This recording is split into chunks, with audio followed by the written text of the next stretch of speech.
그 사람이 살아 있으면서 한 마지막 말이기 때문에 고인이 남긴 그 몇 마디 유언은 그것이 비록 몇 문장 되지 않는다 하더라도 남겨진 유족에게는 상당히 의미 있게 받아들여집니다. 예수님도 십자가에 달려서 운명하시기 전 몇 마디 유언을 하셨습니다.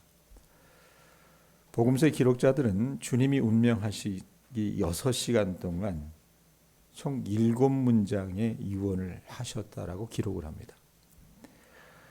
요한복음에는 한 3가지 정도의 유언이 나오는데 토탈 마태, 마가, 누가, 요한에 보면은 7가지 유언을 하셨어요. 그것을 제가 한번 읽어드리겠습니다. 먼저 누가복음 23장 34절에 보면 예수님이 어떤 유언을 하셨냐면, 아버지 저들을 사하여 주옵소서, 자기들이 하는 것을 알지 못함이니이다, 이런 유언을 하십니다. 누가복음 23장 43절에 보면 이런 유언을 하십니다. 내가 진실로 내게 이르노니 오늘 내가 나와 함께 낙원에 있으리라. 주님 곁에 같이 매달렸던 강도에게 대하여 하신 유언입니다.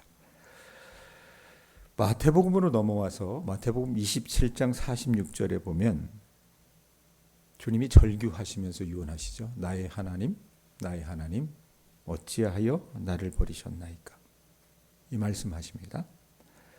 그리고 요한복음으로 넘어와서 우리는 읽지 않았지만 27절 다음에 보면 28절에 보면 주님이 이런 말씀하세요. 내가 목마르다 말씀하십니다. 30절, 19장 30절에 보면 마지막으로 운명하시기 전에 예수님께서 이런 말씀하셨습니다. 다 이루었다. 그리고 다시 누가복음 23장 46절에 가보면 아버지 내 영혼을 아버지 손에 부탁하나이다, 이런 유언을 하세요. 자, 모두가 다 십자가를 통한 인간을 향한 하나님의 사랑을 보여주는 짧지만 간단하지만 굉장히 절실함이 배어있는 유언입니다. 그 모두가 예수님의 구속사역을 설명해 주는 말들이고 메시아로서 이 땅에 오셔서 그분이 사역을 감당하신 것과 관련된 말씀입니다. 자, 그런데 제가 7문장이라 그랬잖아요. 한 구절이 빠져 있습니다. 그게 어디예요? 오늘 26절, 27절입니다. 26절, 27절 같이 한번 읽어보겠습니다. 읽습니다. 시작. 예수께서 자기 어머니와 사랑하시는 제자가 곁에 서 있는 것을 보시고 자기 어머니께 말씀하시되 여자여 보소서 아들이니이다. 또 그 제자에게 이르시되 보라 내 어머니라 하신대 그때로부터 그 제자가 자기 집에 모시니라. 여러분, 이 말씀이 예수님께서 남기신 유언이라고 한다면 상당히 중요한 의미를 가질 것입니다. 자, 그런데 예수님이 어떤 의도에서 이 말씀을 하셨는지 이해하기가 쉽습니까? 다른 말들은 여러분 다 어떻게 해요?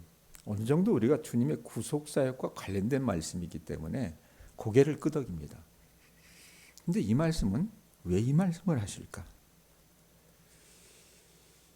이 말씀의 영적인 의미를 우리가 해석해 보려고 하지만 주님이 마리아를 걱정하셨던 것은 십자가 죽음의 구속사적 의미와는 크게 상관없어 보이기 때문에 제가 이런 의문을 제기하는 겁니다.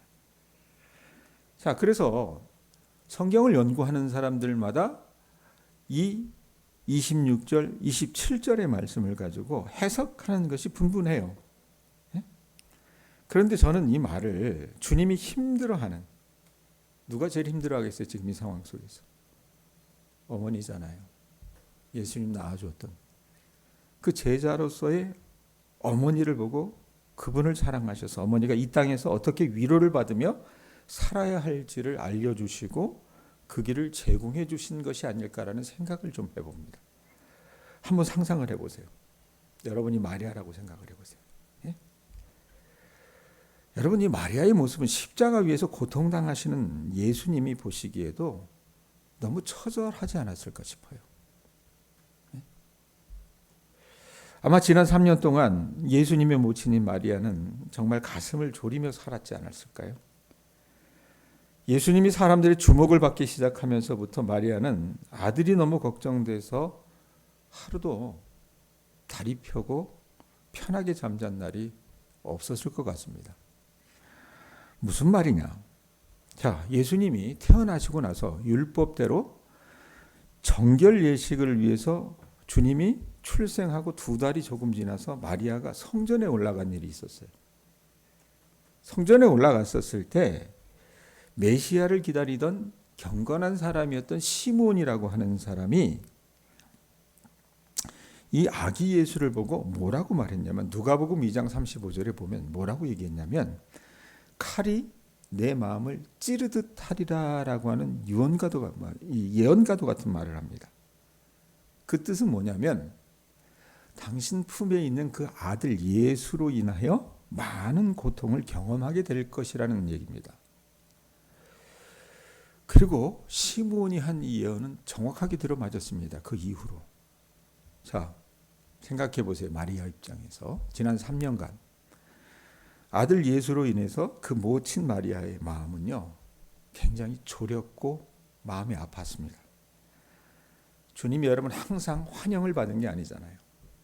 사람들에게 비난받을 때, 또 육체적으로 고통당할 때, 그리고 특별히 지금 이 순간 십자가에서 고통스러워하는 아들을 바라보면서 마리아는 칼이 그 마음을 찌르리라고 했던 시므온의 예언을 생생하게 체험했을 거라 그 말입니다.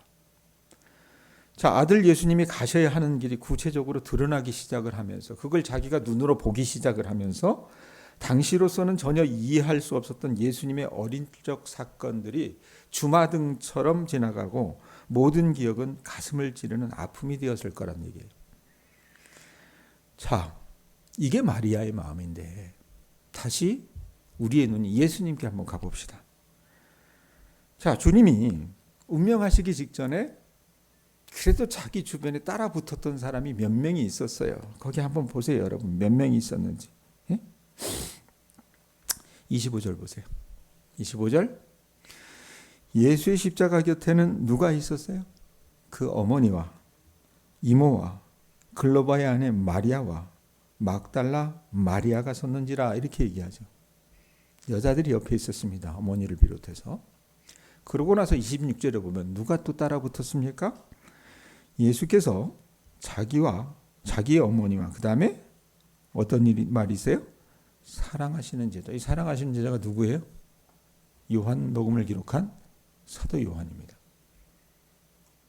어머니를 비롯한 여러 명의 마리아와 사도 요한이 그 옆에 있었다 그 말입니다. 주님은 그렇게 힘든 중에도 십자가 밑에 있었던 이 사람들을 쳐다보셨어요.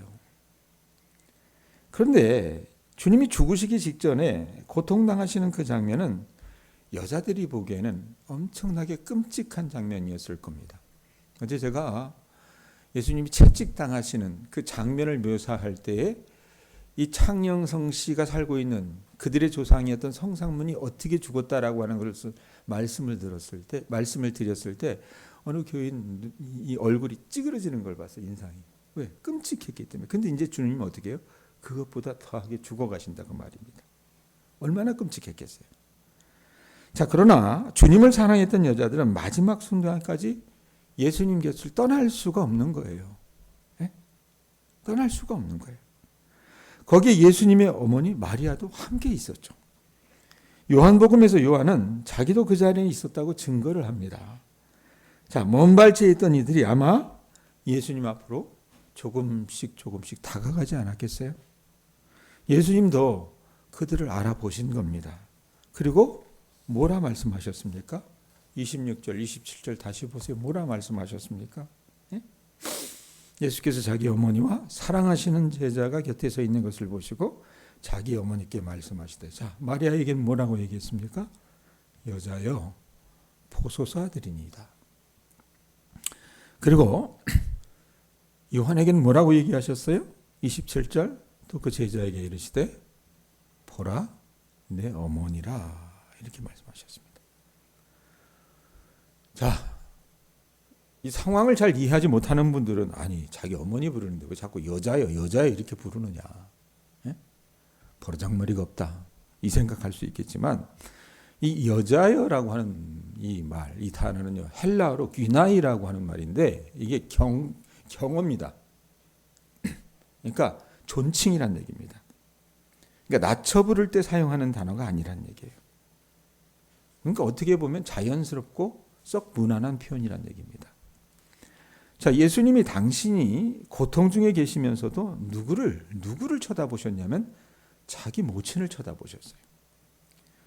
경건한 여인이었고 예수님의 출생 때부터 주님이 어떤 일을 위해서 오신 분인가를 가장 잘 알고 있었던 그 모친이었으니까 원망하거나 주님을 말릴 마음은 없었겠죠. 그래서 더 견디기 어렵지 않았을까라는 생각을 좀 합니다.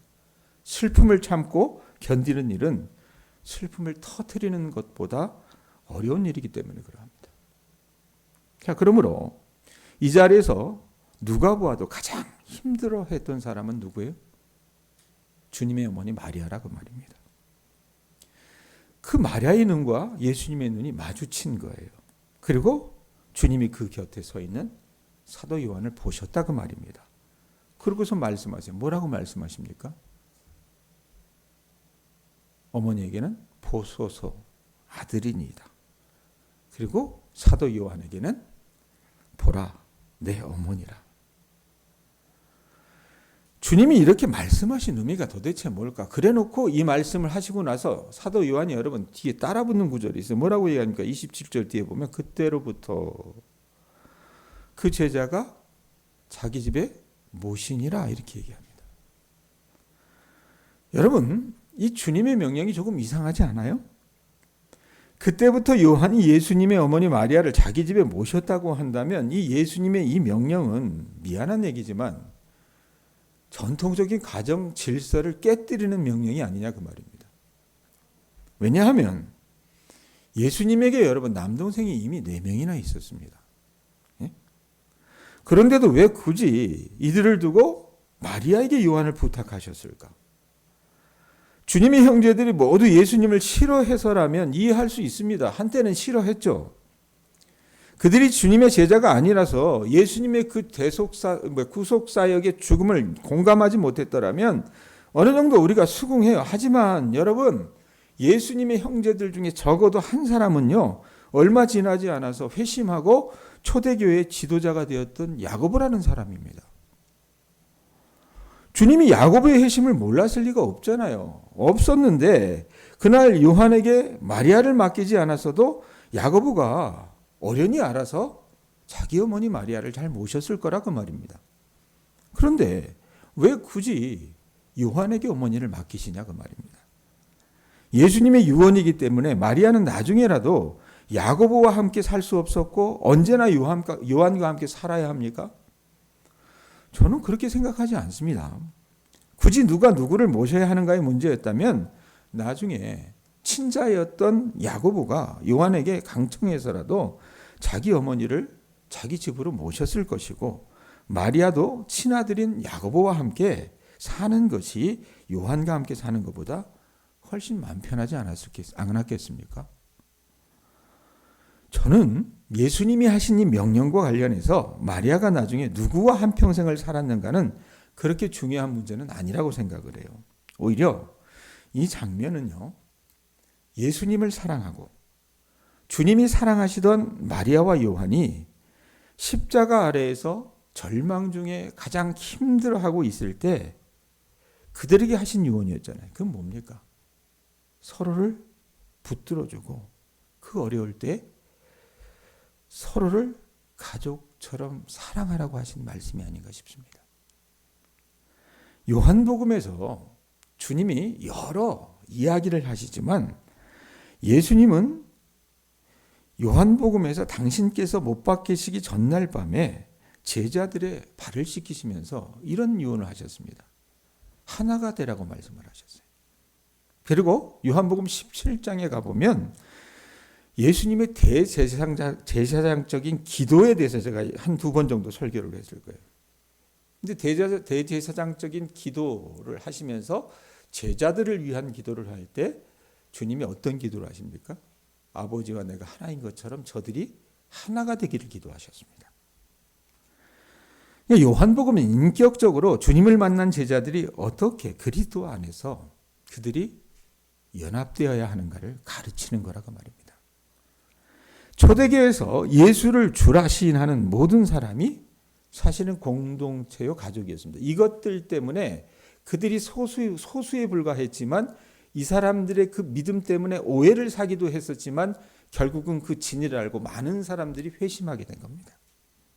더군다나 이 사람들은 환난을 당했잖아요. 그 환난 때에 이들은 더욱 심한 고통을 당했습니다. 여러분, 피를 나눈 형제와 다름없이 그들은 서로를 격려하고 붙들어줬어요. 왜? 그것이 세상에서 믿음을 지키는 힘이었기 때문에 그렇다고 말입니다. 자, 이 상황은 치열하게 우리 또한 제자로 우리가 이 세상에서 살아가고자 한다면 지금도 그렇게 크게 달라지지 않을 거라고 저는 생각을 해요. 여러분, 우리는 믿음을 지키며 하나님이 원하시는 삶을 살 때 절대로 우리 혼자 할 수 없습니다.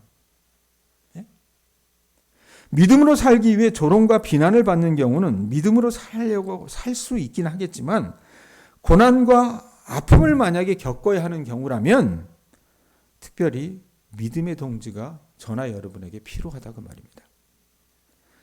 제 말이 조금 심하게 들리는지 모르겠지만 나 혼자 충분히 믿음을 지키며 살 수 있다는 말은 여러분 그 사람이 교만하거나 신자로서의 의무를 유기한다라고 하는 표현일 수 있습니다. 믿음을 지킨다는 말은 아주 소극적으로 취해서 혼자 기도하고 성경을 읽는 정도라고 생각하기 때문이거나 이 세상에서 자기가 하나님 나라 가치관을 가지고 충분히 헌신적으로 살지 않기 때문일 수도 있다는 얘기입니다.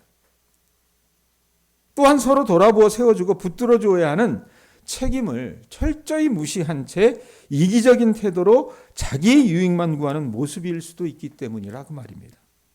자, 사랑하시는 그 주님이 처참한 모습으로 달려있는 십자가 아래에서 주님을 바라보며 어쩔 줄 몰라 하는 주님을 사랑하는 이 사람들을 여러분 보실 수 있었으면 좋겠습니다. 만일 이 사람들이 저와 여러분의 모습일 수 있다면 그렇게 힘들어하는 우리를 바라보며 주님이 뭐라 말씀하시겠습니까? 아무개를 봐라. 네 어머니라. 아무개를 봐라. 네 아들이라. 그런데 우리는 어떻게 해요? 예수님, 난 사람이 필요 없어요. 난 주님만 바라보며 살 겁니다. 이렇게 말한다면 그 말은 맞지도 않거니와 주님이 원하시는 모습도 아니라는 얘기입니다. 주님은 십자가에 달린 자신을 바라보면서 어쩔 줄 몰라 하는 사랑하는 사람들에게 슬퍼하지 말고 나만 바라보며 살면 된다라고 말씀하지 않으셨어요. 좀 더 정확하게 말하면 주님만 바라보기 위해서는 어머니와 아들이 절대적으로 필요하다는 것을 강조하고 계신 거예요. 여러분, 우리 신앙생활은요, 절대로 나 혼자 할 수 있는 것 아닙니다. 아니, 절대로 혼자 하는 것 아닙니다. 신앙생활이란 믿음을 가지고 사람들 속에서 그들과 부딪히며 그 안에서 빚어지고 그 안에서 깎여지고 그 안에서 연그러지는 삶이기 때문에 그러합니다. 신앙생활이란 그렇게 예수를 주라 고백하는 사람들과 함께 예배하는 삶이기 때문에 그렇습니다. 나 혼자 예배하는 게 아니에요. 함께 예배하는 거예요. 이렇게 예수님이 하신 마지막 유언처럼 십자가 위에서 하신 말씀들을 우리가 그 구원의 관점에서 바라본다면 이것은 그리스도 안에서 하나된 가족, 곧 동양교회에 하신 말씀일 수도 있다는 얘기입니다. 낮춰 부르는 것은 아니지만 주님이 여자여라는 호칭을 사용하신 것도 가족을 뛰어넘어서 제자들의 공동체를 강조하기 위해서였다고 말입니다. 적용해 봅시다. 지난 12월부터 우리 교회 80대가 넘은 고령의 교우들의 삶에 벌어지는 안타까운 상황들이 있습니다. 이분들의 삶은 제각각 다르지만 공통의 유형이 있는 것 같습니다.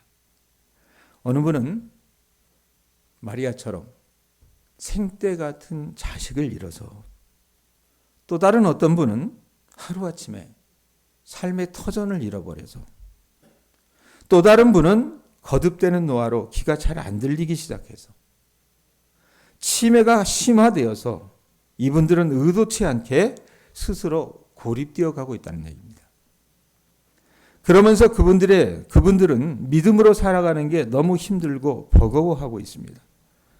그래서 한 분은 그렇게 즐겨 하시던 새벽 기도도 마다하고 그저 주일 오전 예배만 참석하는 것으로 만족하시고, 다른 한 분은 마음을 완전히 닫아버리시고, 또 다른 분은 귀가 안 들리기 때문에 교회를 나가지 않겠다고 말씀하십니다.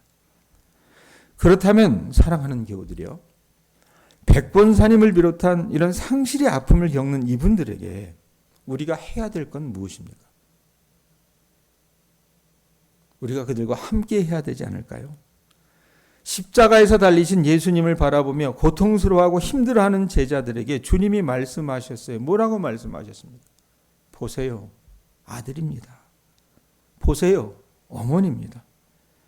많이 지치고 힘들어하는 교인들과 주님의 제자들을 향해 예수님이 동일하게 말씀하시는 겁니다. 보세요, 아들입니다. 보세요, 어머니입니다. 보세요, 형제입니다. 보세요, 자매입니다. 우리 삶이 어려울수록 동향교회가 회복해야 할 주님의 마지막 유언이 아닐까라는 생각을 저는 해봅니다. 오늘 우리가 깨달음이 있다면 이분들에게 한 번의 전화라도 해보셨으면 좋겠습니다. 아니, 좀 시간이 있으시다면 무엇이라도 들고 찾아가 주셨으면 좋겠습니다. 그게 우리를 향한, 이 동양교회 공동체를 향한 하나님의 뜻인 것 같습니다. 기도하겠습니다.